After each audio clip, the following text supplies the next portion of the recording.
Welcome to the Sideline Report, everyone. I'm Marvin Jackson, and I'm here with new holder Donna Hopkins and our special guest, Santana Moss. Welcome to the show, everybody. What up? All right, Tanner man. We got the man with the hands here today. Tanner man. We got the alumni here. Yeah, buddy. Right after all the alumni were in town, and we're going to talk about that a little later in the show. But first, let's talk about this big victory. I mean, Washington blows out the Panthers, and it really doesn't matter who you're playing. When you blow out somebody, that makes you a pretty good football team. And they were saying they're close and that they are ready to step in whenever somebody goes down. Of course, Jaden went down this past week, but Marcus Mariota stepped up. Let's go to Santana first. How easy or how hard is that for a team to deal with that, Santana? I mean, it all depends on how you have your guys ready. I think one of the reasons why Mariota is the guy, and you got to think, man, you got to, give him a lot of credit too, because he was just the guy that basically was on IR, a couple of weeks ago and, dealing with an injury. So when you look back at, the whole big scale of things, you got a team that's basically saying that this is our second guy, as far as quarterbacks. And, if we have a problem or if we have something that, make us have to sit our first guy down, then we trust in him to go out there and get the job done. And to be honest with you, man, to see the team still go out there and be productive offensively, put up points when he got in the game, it was a joy. It was a joy to know that, man, you have this kind of give credit, to those guys who's basically getting those guys ready, and Dan Quinn and Cliff Kingsbury and all those guys, just showing you how well they have these guys ready for each and every week. You know what I mean? So,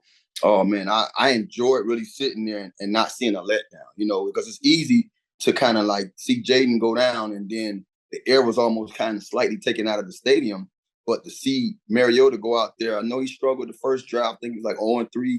And the next drive, I believe the 2-minute drive right before halftime, he was willing and dealing. I don't think I seen the ball hit the ground. So it was a joy definitely just to see him get out there and do some of the things that I've seen him do in the past. Donna? Yeah, I think the amazing thing that I saw was that Cliff Kingsbury did not have to change his scheme for Marcus Mariota going in there. And that's the great thing. I heard the players talk after the game. They said that they had them ready through the training camps, OTAs. They've set back there the quarterbacks, even though if they weren't in, they actually observe everything that's going on mentally in their mind. They're going through it. And that's the reason why in the, the training camps and as far as the preseason games and so forth, it's important to get people in. But I just thought it was kind of like fascinated that they didn't have to change the game plan or anything like that. And as Santana said, they were cooking, but it did help that the defense set the tone and scored first, and I mean, that was amazing because they talked about the defense getting more turnovers. They got 2 more picks. And they turned it in. Dante turned it into a touchdown. So that helped also as far as the defense doing their part. And the running game is just something that has been really helpful the whole season. Having Brian Robinson back, they had 200 and some yards on the ground, 71 from Brian Robinson. So when you look at Mariota not having to press so much in the passing game, because the running game was working also. Hearing the bites at the beginning of the show, Marvin, and then having Santana on is very interesting because we all were around when Clinton and Sean and Santana were all playing together, and the camaraderie and the closeness that they had within that team. And I'm starting to see, we are seeing a lot of that closeness in different pockets and overall with this team. They keep passing tests of adversity, whether somebody's an injury, whether it's not a fast start that was against Cleveland. I mean, this is the kind of stuff that you're seeing as far as the building of a solid football team, a solid football team, and it comes with the closeness. It comes with, when we were in off season and training camp, and we saw them carrying logs together, right? And we're like, what is going on here, right? It's the little things that Dan Quinn and Adam Peters and them were putting together that makes this team, whether they're blowing out people or whether they're in close games, that they really do believe next man up. It wasn't, everybody was saying the same thing. They're all on the same page. Everybody's pulling from the same rope. And it's like almost hard to believe that this team has won 5 games already. They only won 4 the entire year last year. So they've won 5 games already, and they're going into games now with the confidence that it doesn't matter who's under center. It doesn't matter. It is really next man up. But I think that all starts with the camaraderie that you can't really put into context until you see it play out through a season. Isn't that right, Santana? You got to see it, the adversity come, and those things happen for you to form those bonds. Well, I don't think you have to see the adversity. I think one of the things that stands out is, they actually came in with the same message. One of the things that we get from being close-knit, as far as, doing some of the broadcast stuff, we get to see the guys around the building. And you ask them when, with different shows, we had a couple of guys on the podcast, the Players Club podcast, and me, London, and Sean Springs. And I asked the question to one of them, and then the next week asked the same question to another one. And he said the same thing. They said it's a brotherhood. And it's easy to say it's a brotherhood. Hell, I came from the University of Miami. Everyone talked about our brotherhood. We didn't mention the brotherhood, but it just was seen how we bonded together. Now, you watch these guys that playing differently. They playing together. They move to the same beat. And the first thing they said is the brotherhood. So I asked him where that come from. He said, one of the guys told me, they say, look, man, before we had one day of practice, before we moved the football, before we ran a drill, Dan Quinn wanted us outside the rooms and doing things with each other outside football, not on grounds, not at the facility. Let's go out somewhere and let's get to know each other. And I just smiled about it because when we was younger, playing, coming up in college, coming up in high school, it's hard to see professional guys doing this because you have families, you have other things going on outside of football. But that's what made us so close-knit, and that's what made us bond together and be able to go and play the way we played when we was younger, because we did those things. And now to hear that Dan brought that kind of philosophy here, it's showing up on the field on Sunday. So that's what I see. And regardless of what you go through, the reason why they're passing all the tests, is they checking all the boxes, is because they've already established that. And by them establishing what you need to build the foundation and who we are, that's how they're able to move to the same beat. Yeah, Santana hit it dead on when he talked about the outside of the players, kind of like spending time together. And Coach Quinn talked about this week, it's just the connection. You can just see that. And even more so, a lot of people that can't go into the locker room and everything, normally you were into the locker room where each position was by each other, receivers, the running back, and all that. Dan Quinn from day one split everybody up. De'Ami Brown is beside a defensive person, and a lot of people are with other people that is not totally in their position. So that's even speaks more to what Santana was talking about, is that they basically was trying to connect these players, not by position, but by individually them getting to know each other. And the players told me that they like it that way. All right. And let's start off with Santana talking about this upcoming game. We don't know if Jaden's going to be playing, but Santana, what do you see in this upcoming game? It has a potential of something really great for the fans. Yeah, I think when you really look at the big scale of what everyone is looking forward to, is the whole number 1 against number 2, Caleb Williams against Jaden Daniels. And unfortunately, we don't know if that's going to, happen. But I think when you look at the team-wise from both sides, the Chicago Bears team has quarter stride. They have been playing a lot better than they played out the gate. And Caleb himself has slowed down. Things have slowed down, and he's matured a little bit. You can see his maturity kind of show up a little bit in some of these games where you're seeing his play has gotten better.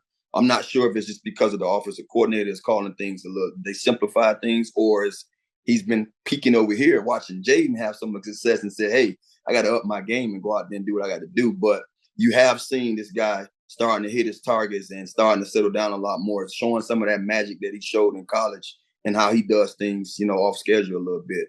Defensively, that's where the problem is. I think their defense alone is it's one of the best defenses, in football right now. And with what they have going on their front line, their linebackers and their back end, that's something that's going to make us have to really go out there and have our A game going for ourselves. So I'm looking forward to the matchup, regardless of who we have at quarterback, because I truly believe that we have the guys in the building to go out there and handle business. There's a lot of new parts to the Washington Commanders, but there's some people that were on that roster last year when the Bears came in and destroyed the Washington Commanders. There should be a short-term memory there, and this is a home game. Home games, they are undefeated at home. They have won home games. So again, when you think of macro, you need to think of, hey, look, what happened with the Bears last year and the fact that you need to win home games. You got to take care of home games. They're a precious commodity in the NFL, and you're doing a good job so far. So whether you were on the roster last year or you're new this year, it's not even if Jaden is playing or not, or Marcus is playing or not. It's about total units that are now forming that are playing better and better. That offensive line is getting better and better each week. And that's what I want to see. Whoever's under center, that offensive line is triggering a lot of things. And that's what I'm looking forward to see, more dominance from that offensive line. Now, one thing I see is that the Commanders' defense is averaging 21.7 points per game. The Bears' defense is only giving up less than 17 points per game. Yeah, they're third best in the NFL. So they've got a pretty good defense over there. Yeah. So whoever comes out there at quarterback is going to know that, I'm sure. And it's going to be a tough game. It's going to be tougher than what people think.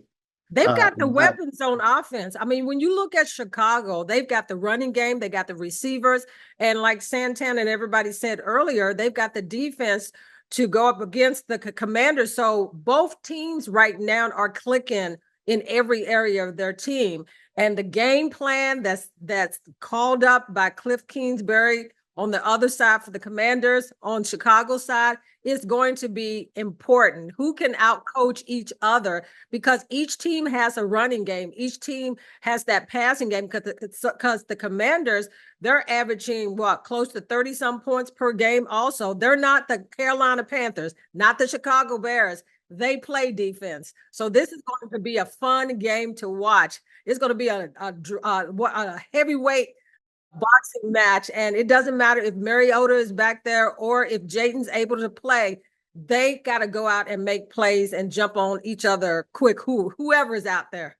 Hey, Santana, we got a minute. Can you talk about those wide receivers that the Bears have? DJ Moore, Keenan Allen. Well, I know two of them are hometown guys. You got Moore and Keenan Allen, both from the DMV, and then you got Caleb as well. So I'm sure those guys coming home licking their chops, hoping to put on a show, and Moore showed us that last year. But, when it comes to just what Allen can do, man, he's been a savvy veteran for a long time, showing that he can get open against the best of them. And then having a young quarterback, I think that's the thing that we have going for us coming into this game. They probably would say the same thing if Jaden plays. I know our defense is giving up a lot in the run game, and our secondary hasn't been looking great each and every week. But the thing that I like, what I've seen of lately, is they've been playing together, and I think that's what you have to do going up against these guys. You have to put them in some serious matchups where you're protecting them. I don't want to see us in too much man-to-man, knowing that Moore is a guy that thrives on man-to-man. He can run with the best of them, and he can break tackles after run out the catch with the best of them. You got a Doomsday too, Roma Doomsday. He's a young guy that I'm pretty sure too. You got to find a guy or two to put some hands on him, because he can go out there and beat you. But it's going to be a great matchup. I like what we have, regardless of what's going on, because of the way the team has shown us that they play together. I think when you see what Joe Witt has shown you each and every week, regardless of what happens, the week before, he comes back and correct that. And that's what I've been seeing. I've been seeing improvement every time these guys step on the field. So if they can get better because of how they conduct practices and how they teaches these guys to go out there and play, that's what I go into this game with a confidence, knowing that this team has shown that every challenge they've risen to it. And I don't think they won't risen to this one either, won't rise to this one either. Hey, the Commanders are leading the league in point differential, which tells you they're a pretty good team. But looking at what Chicago has done on defense, I don't think we're going to score 40 points like we did last week. But it should be a very close game, and somebody's going to break it open late in that game. That's what I'm thinking. Now, let's move on and talk about something else that's going on great here in with the Washington Commanders, and that is they're really kind of looking at some of the some of the alumni players and legends more now. And there was a big day for Darrell Green at Northwest Stadium. And let's hear what he had to say and see some of the festivities that were going on for Darrell Green. My heart rate has never gone up like it is right now. I'm not being funny. The energy that I feel, the nervousness that I feel, I haven't felt that at this level. It's all because of you. This is my home. This is my family. You are my family. And I thank you for being here today. Darrell Green was everything to our Washington team for many, many years. And he's done so much for the community, and he's inspired all the young men out there. He's the reason we're going to win this season. He's inspired our new team. What else could we ask for? I love him dearly. Jaden and Terry and little Mike, number 0, that's my guy. When he plays good, he's my guy. When he plays bad, I have to talk to him. But guys, let's get together and let's be fans and supporters and family of the new generation of the Washington Commanders. When they named Route 28 with 100% vote in the State House in Virginia, Route 28 in Loudoun County, Darrell Green Boulevard, I thought to myself, if this is a road that probably had slaves walking on it, that I'm alive, that they're gonna say, as they drive down that road, and it's only about 5 miles, I think. If they get to 1 mile, oh yeah, Darrell Green, they talk about the touchdown, the running down this, that. Then another mile. I used to say that I hope that before they get to the end of that mile, 5 miles, they would ultimately say, man, but you know what, man, the guy was a great husband, support the community, he loved God, that they would get to the Darrell Green piece of me. So when they do that, and they got a whole 4 quarters to think about it, they will think about, man, that game and that game. Did you see him do that? And somewhere in that conversation, they're going to say, man, they're going to say this guy cared. They're going to say this guy took what he had. He took all this fame and celebration and resources, and he wasn't just chewing it up for himself and his own family, but he was giving it away. All right, Darrell Green, one of the greatest players to ever play, not only in the NFL, but also with the Washington franchise. Santana, your thoughts about Darrell Green and what he meant to you even when you came here to Washington?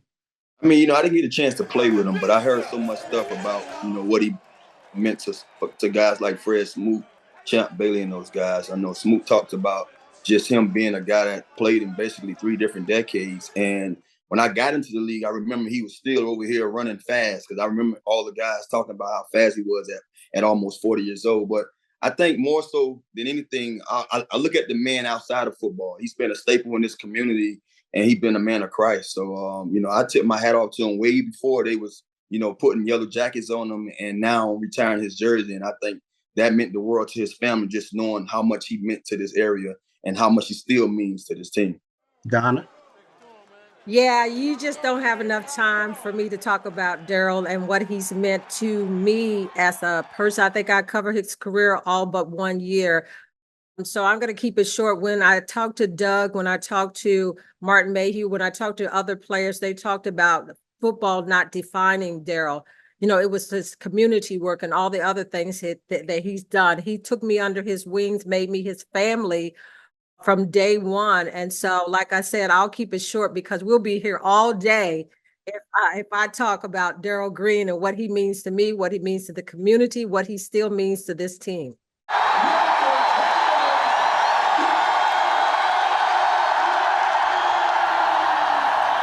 Same with me. My first year in Washington was Darrell Green's last year. In that last game where he walked around FedEx Field at the time, and just the fact that he could have left for free agency so many times and gotten money, but he loved this community. He stayed here in this community. We bonded on faith and family, and he's spoken at my church. I've spoken at his. Just like Donna, there's so many things that I could say about Darrell Green as a man, as a family man, and what he's done in this community. He's what's right about the whole franchise. And I really do give it up to Josh Harris. Even Josh Harris, the owner, said that this was way past due, that number needed to be. I mean, nobody was wearing that number, but now it's officially out of circulation. More need to be happening like that. And I think that is what an owner should be doing, is recognizing the alumni and all that other stuff. Leave the football to the football people and start building those relationships again. Santana Moss included, bringing Santana and all these people back into the fold where they belong, because that's what makes this franchise so revered and so cherished around the NFL, is the history. And Darrell Green is part of that rich history for the Washington franchise. All right. And Santana, I just wanted to get your opinion. Thanks for those words to Lou, Donna, and Santana. But I wanted to get your opinion on this upcoming game with the Chicago Bears. Santana, what do you see the score looking like? What do you see it looking like? I'm not big in predicting scores because I don't think none of us get them right. Give out scores, Don. But I will say this: I like our chances. I mean, I honestly like our chances. And that's what I'm looking for. And I'm an optimistic guy, so I'm definitely riding with us going out there and getting the job done. But I really think that we can go out there and do what we do. Like I said before, I'm more confident in what these guys are building as a whole than I am an individual, success. And I know everybody's been on a high with what Jaden has done. But man, when I look at this team, man, that's what I'm seeing. I'm seeing a team, a core of guys going out there and beating to the, moving to the same beat, one band, one sound. So I'm definitely confident in these guys going out there and getting the job done. All right. Well, thanks so much, Santana. One band, one sound. One band, one sound. We got to wrap it up. Line, baby. But thanks so much, everybody, for being here. And we'll see everybody next week on the sideline.